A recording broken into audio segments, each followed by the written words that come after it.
Hello everyone, welcome back to the channel. So today I'm going to tell you how to see archive status in WhatsApp.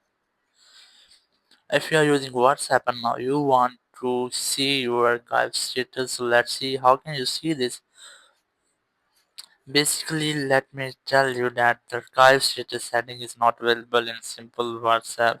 Here just go for updates and here you can see there is no any option of archive status. If you want to archive your status, you just have to download and install WhatsApp Business. Just open it and here just go for updates and here you will get the three dots. Just select and here you will get status archive setting. Just select it and here you have to must on these settings and then select done and here you can see status archive is on. Now all of your status will be saved in your archive status. So let's see how can you see your archive status.